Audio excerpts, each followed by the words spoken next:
Hi everyone, so we are just under 5 weeks out. It'll be 4 weeks on Friday until we fly. So I thought I would just do a quick video about how we're taking all our stuff over to Canada and the best option that we found with the amount of stuff that we're kind of taking with us. So we kind of wanted to take minimal with us because our whole kind of goal when we get out there is to own less stuff and live more, if you see what I mean. So at the moment we kind of have been spending months and months getting rid of all of this stuff that we've had, and you kind of get to the point where you realise you have all this stuff and you never use it, and did you really need it? And so that's kind of what we want to get out of. So yeah, we're going to go minimal. So we're obviously taking all our clothes, any sort of little bits and bobs, anything that runs off a 240 plug. You'd obviously need to check because some of them will work with a little adapter because it will say 110 to 240, but other stuff will not work. So for example, my straighteners will not work. My hairdryer does work but not quite at capacity. So yeah, just have a little look at what will work over them, what won't. So we toyed with the idea of not taking Chris's tools with us because of the weight, and we were worried that the cost of it would have been like stupidly expensive to get it out there. We looked at shipping stuff, we looked at posting stuff to ourselves, but actually the best option we've managed to find is that we're actually going to fly out there with us through Air Canada.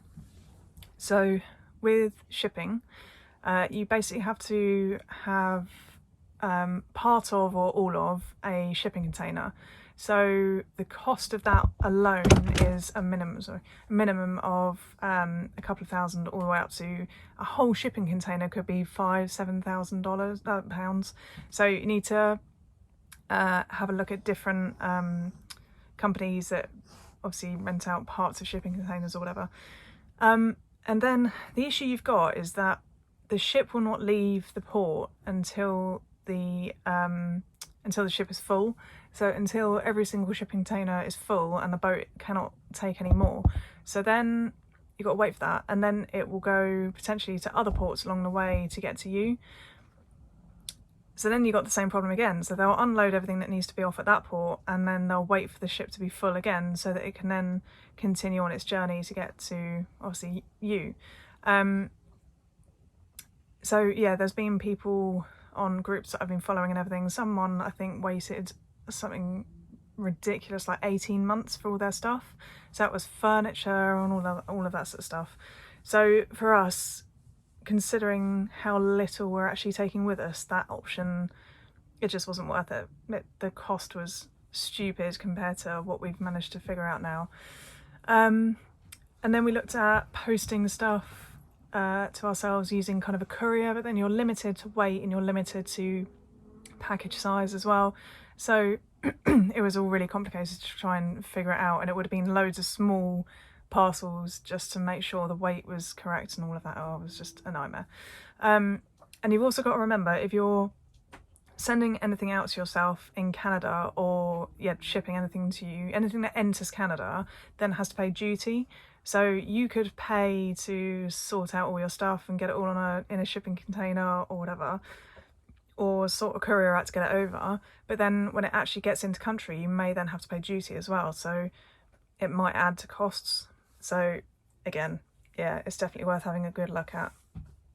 We are obviously flying with Air Canada, so we had a look on their website, and they obviously accept additional luggage. So as long as the additional luggage is 292 centimetres, like linear dimensions. So it doesn't matter really what shape the package is, as long as length plus width plus height all adds up to 292 centimetres, and the weight is only up to 32 kilos, you can take it with you.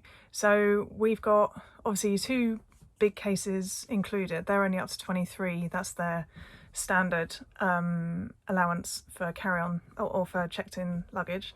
And then we've got 2 carry-on bags, 1 each. And then they also allow like a small bag that you could probably just put under your seat, sort of thing. So we're thinking about doing that each. So for laptops or iPads, bits like that. So yeah, that is what we're doing with those. And then we bought some trunks online, which basically fit the linear dimensions, and we decided that we will take Chris's tools with us because they're Milwaukee fuel ones, so they're all battery powered. So therefore, all we need to do when we get out there is buy the chargers. So it'd be stupid to sell them all for not even half of what we bought them for, and then have to replace them all when we get out there. And yeah, it just seems a bit ridiculous. So we decided to take them with us. And so what we've done is, yeah, we bought 2 trunks. We were going to take a 3rd trunk, which we already had, because we thought the boys' beds would fit in.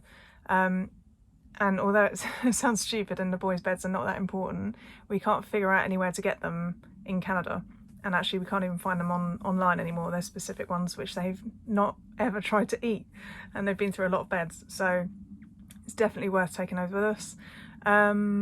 So yeah, the 3rd trunk, we were kind of sorting everything out at the weekend, and we did a bit of a dry run. So we put all of Chris's tools in different boxes, weighed everything as we went, and then put a list on top of each box as to what the weight was with the tools in and what we could add.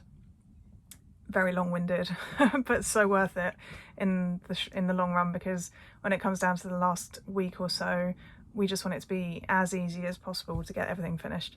So yeah, and then we got to the 3rd trunk, which was a little bit longer, and we thought the boys' beds would fit in diagonally, and they wouldn't typically. So yeah, we decided actually that we've bought like a golf travel bag. So it's what you would put a golf bag into to travel it, so it's all encased. And because of the height of it, the boys' beds will fit in.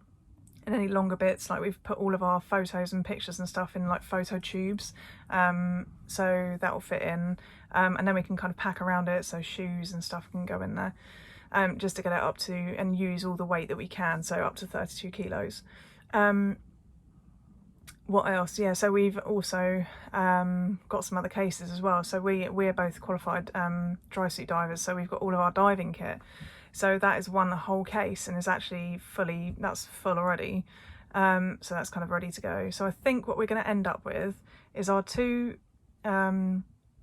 standard cases that we get to take with us. So that's up to 23 kilos plus the hat, plus the carry-ons. And then obviously we've got the 2 trunks, the golf bag, and then I think we're going to have another 2 cases. So we've worked out, obviously the prices on Air Canada are in Canadian dollars, but if you kind of do the comparison or conversion, we're thinking it's probably going to be around about 600, maybe a little bit more, £600 to take everything we want out there, and a lot a lot less stress. So for us, I think that's probably the best option. It's going to be a lot to kind of transport the other end, because like I said in a previous video, we have got to fly into Toronto because that's where the boys have to fly into, and then we have to drive 20 hours to get to Halifax once we've picked up the dogs from the airport. So we've got to also transport all of our stuff. So yeah, logistically it's a bit of a nightmare, but I do feel like we're getting there, and I feel like the more we do now, the easier it's going to be last minute. So all of our boxes and all of our cases have kind of got their current weight, and then we've packed as much as we can clothes wise, all the stuff we're not using, because obviously the weather is the weather now, don't need all like heavy clothes and jeans and stuff like that. So yeah, we've packed all of that in preparation. So everything we've got, all the bags that we're taking already has like a label on it saying what the weight is, and then other bits that we've weighed and are going to add to take it up to weight. So yeah, what a process. But I would definitely suggest doing it if you're going to make the move. It does make things a lot easier in the long run, and actually I feel like a bit of a weight's been lifted, because I feel like we're kind of halfway there, well, more than halfway there already. It's just a case of doing the last bit at the end, so that when we've got to sell the caravan and empty all the awning and get everything ready just to live in a pod for the night, it's going to be so easy just to throw things in where they need to be, and then yeah, we'll be kind of good to just get to the airport the next day and fly to our destination. So yeah, time is ticking away, things are getting very real.